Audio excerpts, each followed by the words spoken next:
Pai Santo, obrigado que podemos ser felizes quando vivemos contigo.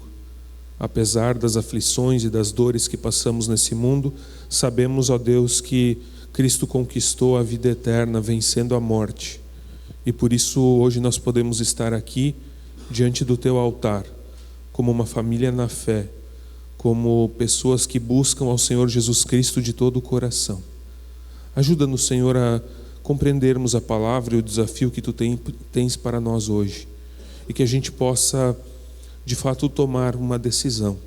Que a gente possa te seguir, Senhor, de todo o nosso coração. Assim, Senhor, nós oramos em nome de Jesus. Amém. Hoje nós vamos estudar parte do último capítulo do livro de Josué, capítulo de Josué 24. E nesse capítulo, Josué está no final dos seus dias, está no fim da sua vida. E Josué, então, ele chama o povo de Israel para uma grande assembleia. Ele chama as lideranças, os cabeças do povo, para uma grande assembleia, num lugar chamado Siquém, um lugar sagrado, onde Deus muitas vezes se manifestou na história de Israel. E diante dessa assembleia, Josué ele faz uma grande retrospectiva. Josué ele vai falar de tudo aquilo que aconteceu com o povo de Deus ao longo da história. Tudo aquilo que Deus fez, isso nós vamos ler daqui a pouquinho. E ele sempre vai mostrar que ao longo de todo o caminhar do povo de Deus, ao longo de cada acontecimento, Deus ele dava a sua graça, ele dava a sua bênção para que as coisas acontecessem. Deus ele ia conduzindo o seu povo. E após toda essa retrospectiva, todo esse olhar para trás e perceber o agir de Deus na caminhada do povo de Israel, nós chegamos no texto de Josué 24, onde, depois dessa retrospectiva, nessa assembleia, Josué convida o povo a fazer um novo pacto com Deus, reafirmar o seu compromisso, reafirmar a aliança que Deus fez com o povo, quando o povo deu os mandamentos e prometeu ser o Deus desse povo e guiar esse povo de Israel. Então nós queremos ler Josué, capítulo 24, os versículos 1 a 18. Um texto um pouquinho mais comprido, mas se você tem a sua Bíblia, gostaria de acompanhar, pode abrir também nesse momento.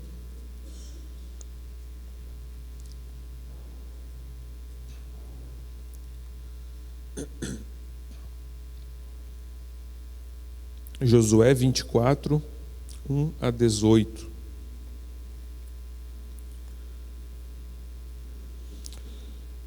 E lá diz assim: Depois, Josué reuniu todas as tribos de Israel em Siquém, e chamou os anciãos de Israel, os seus chefes, os seus juízes e os seus oficiais.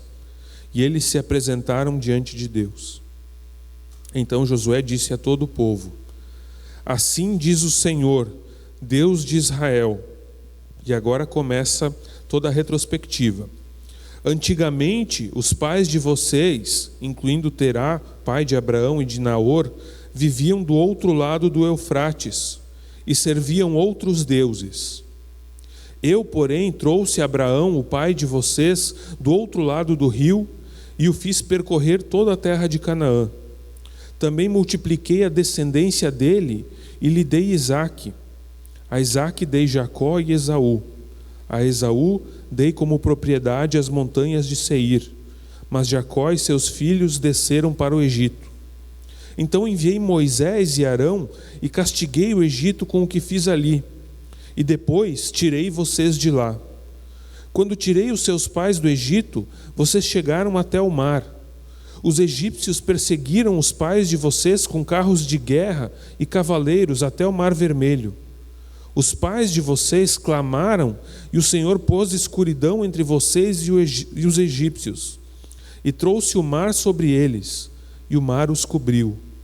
Vocês viram com seus próprios olhos o que eu fiz no Egito. Depois, vocês viveram no deserto por muito tempo. Daí, eu os trouxe à terra dos amorreus, que moravam do outro lado do Jordão. Eles lutaram contra vocês, mas eu os entreguei nas mãos de vocês. Vocês tomaram posse da terra deles, e eu os destruí diante de vocês. Então o rei de Moabe, Balaque, filho de Zippor, se levantou e lutou contra Israel. Mandou chamar Balaão, filho de Beor, para que os amaldiçoasse. Porém, eu não quis ouvir Balaão, e ele teve de abençoar vocês. E assim eu os livrei das mãos de Balaque. Vocês atravessaram o Jordão e chegaram a Jericó. Os moradores de Jericó lutaram contra vocês, e o mesmo fizeram também os amorreus, os ferezeus, os cananeus, os heteus, os girgazeus, os heveus e os jebuseus. Porém, eu os entreguei nas mãos de vocês. Enviei vespões adiante de vocês, que os expulsaram de diante de vocês, bem como os 2 reis dos amorreus. E não foram as espadas nem os arcos de vocês que fizeram isso. Eu lhes dei uma terra em que vocês não trabalharam e cidades que vocês não haviam construído. Vocês estão vivendo nessas cidades e comem das vinhas e dos olivais que não plantaram. Agora, pois, temam o Senhor e o sirvam com integridade e com fidelidade. Joguem fora os deuses que os pais de vocês serviram do outro lado do Eufrates e no Egito, e sirvam o Senhor. Mas, se vocês não quiserem servir o Senhor, escolham hoje a quem vão servir. Se os deuses a quem os pais de vocês serviram do outro lado do Eufrates, ou os deuses dos amorreus em cuja terra vocês estão morando, eu e minha casa serviremos o Senhor. Então o povo respondeu: longe de nós abandonar o Senhor para servir outros deuses, porque o Senhor é o nosso Deus. Ele é quem nos tirou a nós e aos nossos pais da terra do Egito, da casa da servidão. Ele é quem fez estes grandes sinais aos nossos olhos e nos guardou por todo o caminho em que andamos, entre todos os povos pelo meio dos quais passamos.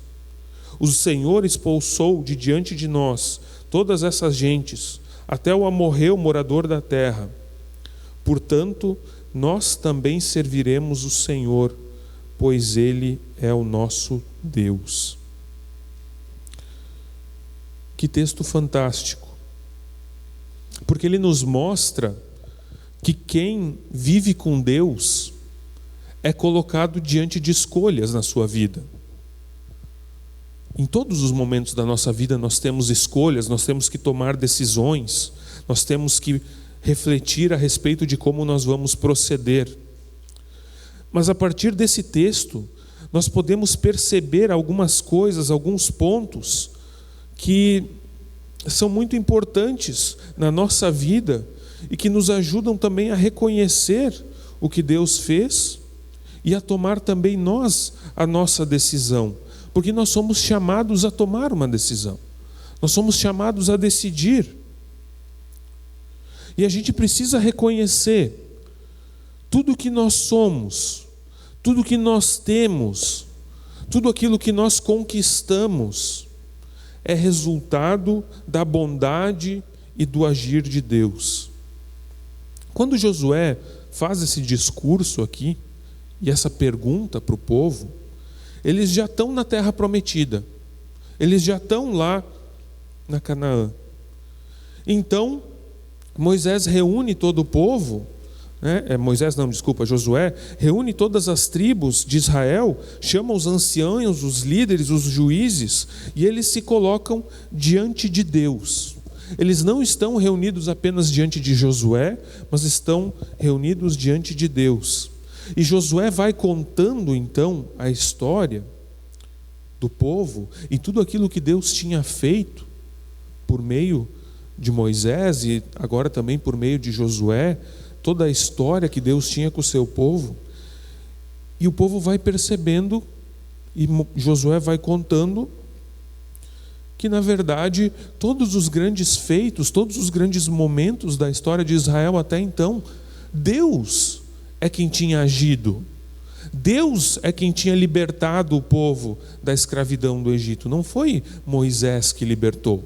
Não foi o povo que saiu sozinho. Foi a ação de Deus. Deus provisionou que o povo sobrevivesse no meio do deserto. Deus permitiu com que o povo entrasse na terra prometida e derrotasse aqueles povos que lá estavam. Deus tinha uma história com esse povo. Deus chamou agora esse povo para estar diante dele. Deus chamou o povo para vir ali, naquele lugar sagrado, para ouvir essas palavras e ser confrontado com isso. E existem momentos na nossa vida onde nós também somos chamados por Deus, onde Deus ele quer nos confrontar com a nossa história, Ele quer relembrar tudo aquilo que Ele já fez na nossa vida também, e a gente reconhecer que de fato Deus é quem agiu. O relato que Josué faz é impressionante. Ele vai relembrando todas as etapas da história de Israel até ali, do chamado de Abraão até a posse da terra prometida. E essa retrospectiva deixa bem claro que não foi o povo. O povo sozinho não conseguiria fazer tudo isso, mas foi Deus quem, cumprindo as suas promessas, permitiu que o povo entrasse. Tudo foi obra das mãos de Deus. Tudo vem de Deus. E se nós olharmos para a nossa vida, se nós pararmos para fazer uma retrospectiva da nossa vida, assim como o Josué fez também uma retrospectiva da história de Israel, nós vamos perceber isso daqui. Tudo que nós somos, temos, tudo que conquistamos é resultado da bondade de Deus. E eu quero te convidar para fazer uma retrospectiva pessoal, a tua história de vida. Quais são os momentos importantes da tua história de vida que te trazem até aqui hoje? O que aconteceu na tua vida que é marcante? Coisas das quais você não conseguiria dizer ou não conseguiria contar a sua história sem dizer. Pensa um pouco nisso.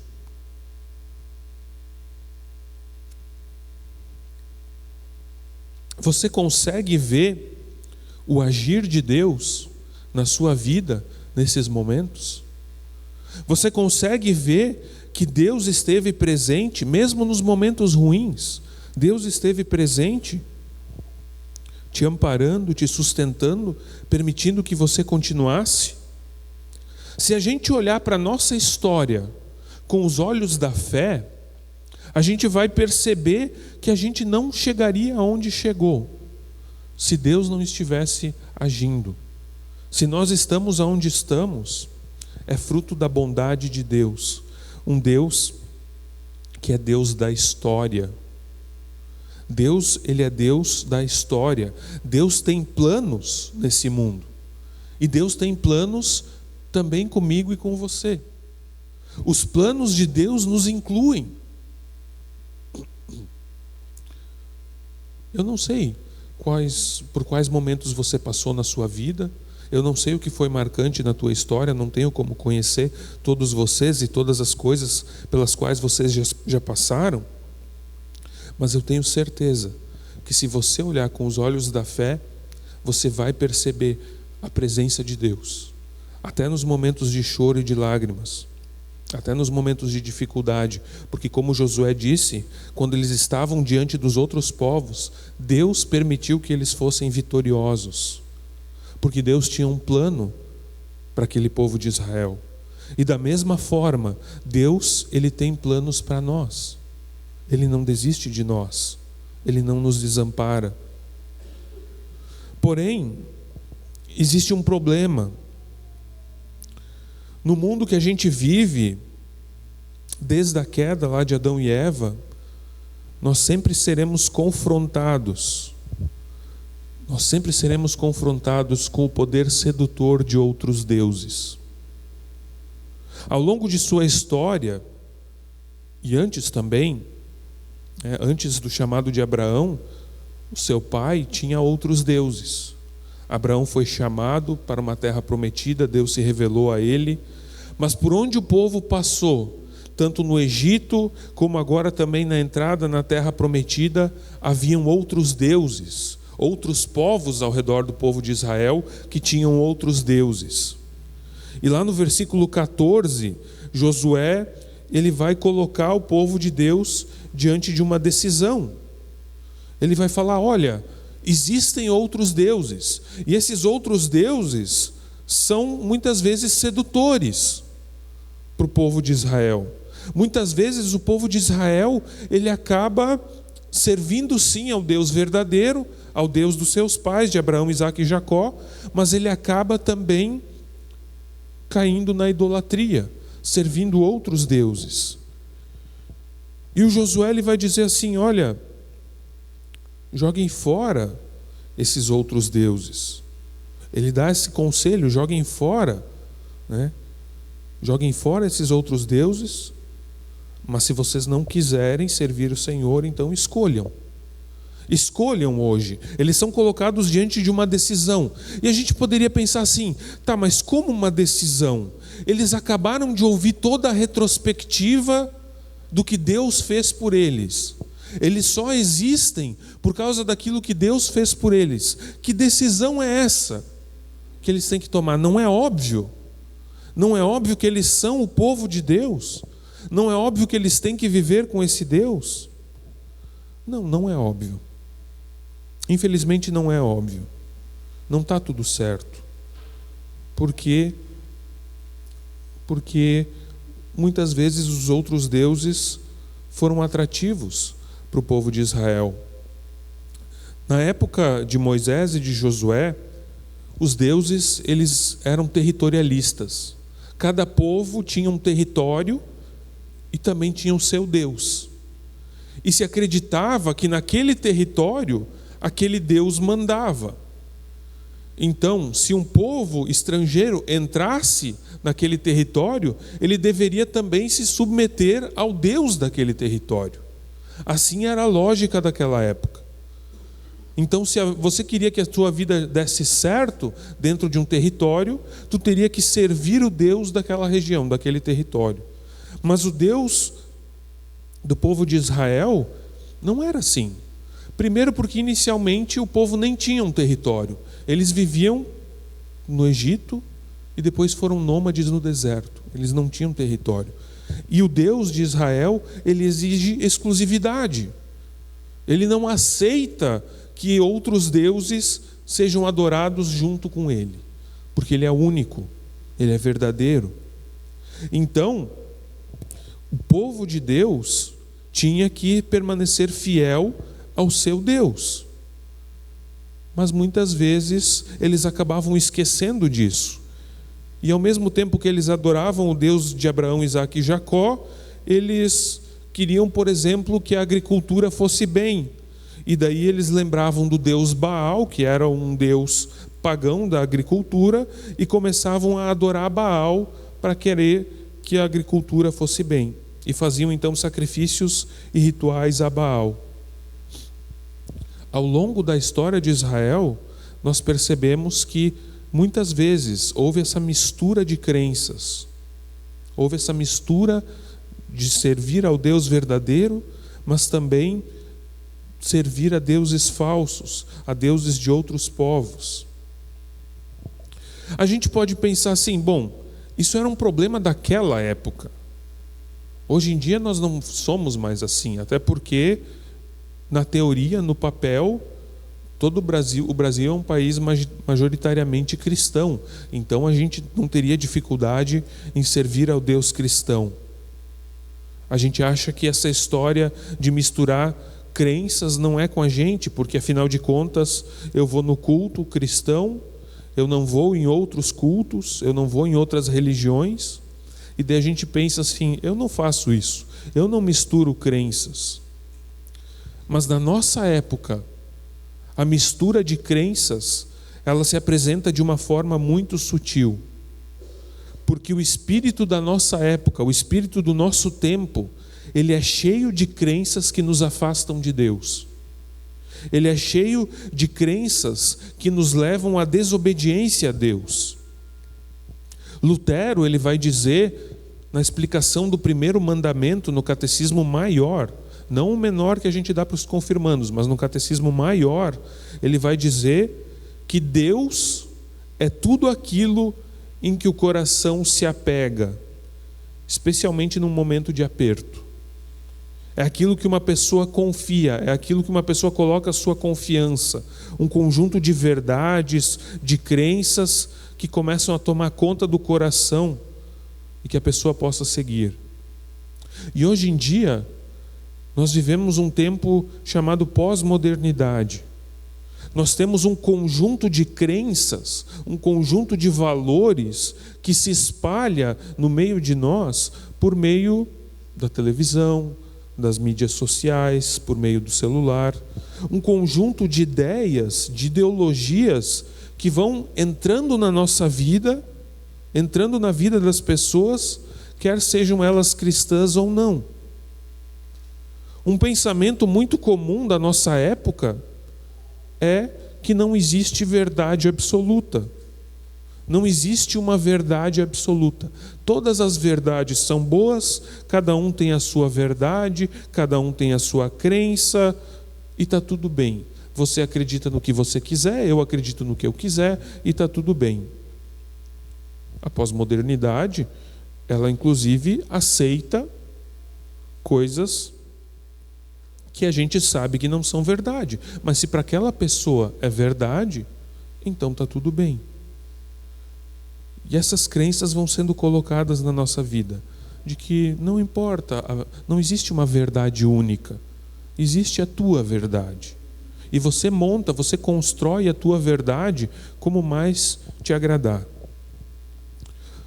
Outra crença do nosso tempo é o hedonismo, uma filosofia antiga, mas que se tornou muito atual na nossa era, que diz basicamente que você deve ser feliz, e para você ser feliz você tem que viver a menor quantidade de sofrimento possível, aproveitar a vida, aproveitar, sentir prazer, curtir. A vida tem que ser cheia de prazer, cheia de felicidade, não importa o preço, não importa o custo. O que importa é ser feliz. São algumas crenças do nosso tempo, que nós muitas vezes, cristãos, que vamos para a igreja, vivemos a fé em Jesus, participamos da comunidade, mas ao mesmo tempo a gente se deixa influenciar por essas ideias, porque essas ideias estão espalhadas na nossa cultura, estão em todo lugar. E essa mistura de crenças é perigosa. A gente acha que é cristão porque participa de uma igreja, que está tudo certo, mas no fundo nós vamos absorvendo valores que são contrários à palavra de Deus. E o grande perigo é que muitos cristãos, sem perceberem, adoram muitos deuses, ao invés de adorar apenas o Deus vivo e verdadeiro. Muitas vezes a gente vive um sincretismo religioso, uma mistura de religiões, e nem mesmo percebe. E diante disso, Josué, ele coloca o povo, mas ele também coloca nós hoje diante de uma decisão. E a decisão que nós devemos tomar é: nós queremos servir ao Deus verdadeiro ou nós queremos servir a esses outros deuses? E é muito bonito a forma como Josué convida para essa decisão. Ele diz: olha, a decisão está aqui diante de vocês. Vocês podem escolher entre servir a Deus, o Deus verdadeiro, ou servir aos outros deuses. Eu e minha casa serviremos ao Senhor.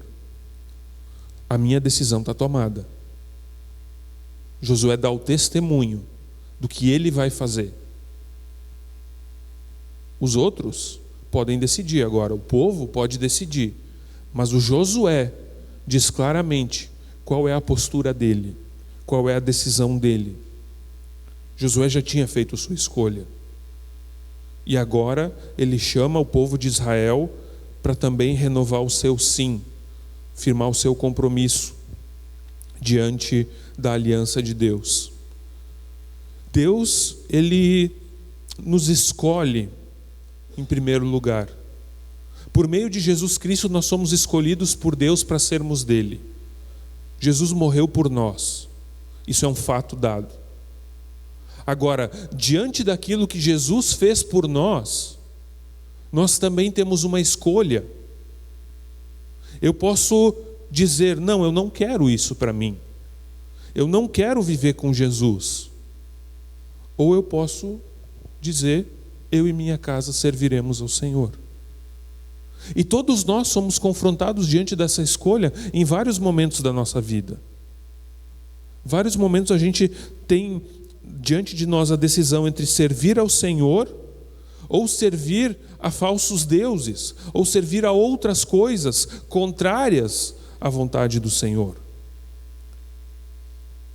Nós fomos perdoados, fomos salvos pela cruz do Calvário. Jesus Cristo morreu em nosso favor.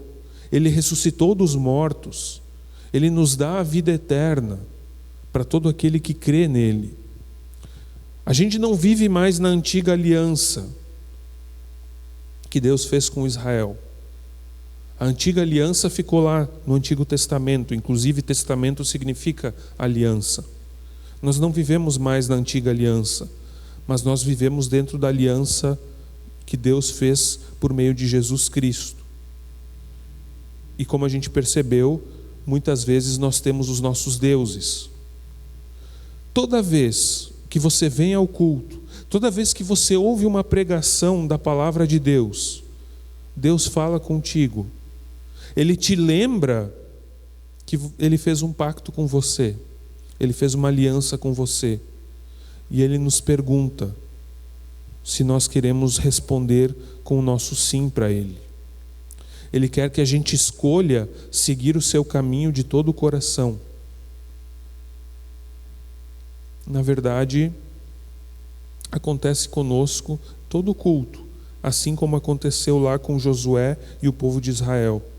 Nós somos colocados diante de uma escolha de romper com os falsos deuses e servir apenas ao Deus verdadeiro. Não dá para a gente viver com Deus se a gente não romper com os falsos deuses. Se a gente não romper com os falsos deuses, a nossa caminhada com Deus, com o Deus verdadeiro, não vai dar certo. Não dá para a gente servir ao Deus vivo e a outros deuses. Deus, ele não aceita isso. E é para isso que Deus nos convida hoje, para rompermos com os falsos deuses. E talvez agora você precisa pensar quais são os falsos deuses na minha vida. A gente pode idolatrar o dinheiro, o poder, o status social. A gente pode idolatrar uma pessoa, um casamento, filhos. A gente pode idolatrar pessoas famosas. A gente precisa romper com esses falsos deuses. Porque o nosso Deus, Ele quer ser adorado de forma exclusiva. Ele quer que a gente dedique toda a nossa vida a Ele. Tudo que nós somos e tudo que nós temos deve ser dedicados a Deus. E assim, quando nós adoramos a Deus de forma exclusiva, nós somos motivados a servir a Deus por gratidão. Deus, ele não nos obriga a servir a Ele. Josué, ele diz, eu e minha casa serviremos ao Senhor. Não é por obrigação, mas é por gratidão. Depois o povo vai responder também, portanto nós também serviremos o Senhor, pois Ele é o nosso Deus. Israel assume esse compromisso de servir ao Senhor, temer e amar somente ao Senhor. E isso é por gratidão. Primeiro, Deus nos salva. Deus faz tudo que está ao seu alcance por nós. depois nós podemos servir a Ele por gratidão. Não é assim que Deus nos obriga, faz aqui tudo certinho, faz tudo bonitinho que eu mandei, daí eu vou te salvar. Não, não é isso. Primeiro Deus nos salva. E depois, quando nós olhamos para a salvação e para o tamanho daquilo que Deus fez por nós, daí nós somos chamados a, por gratidão, servir ao Senhor. Meu desejo é que nós também tenhamos essa intenção de servir ao Senhor. O meu desejo é que você também possa dizer nessa manhã: eu e minha casa serviremos ao Senhor. Meu desejo é que você se coloque a serviço desse Deus, não por obrigação, não por medo, não porque alguém te falou que você tem que fazer isso, mas com um profundo desejo sincero no seu coração de viver em gratidão ao Senhor, se colocar a serviço dele, porque Deus, Ele quer ter esse relacionamento com você. Então eu gostaria que nós todos repetíssemos isso e que fosse de coração. Se não é de coração, você não precisa dizer, mas se você sente na sua vida que você quer servir ao Senhor, que você quer viver com Ele, repita comigo: eu e minha casa serviremos ao Senhor. Eu e minha casa serviremos ao Senhor. Vamos orar?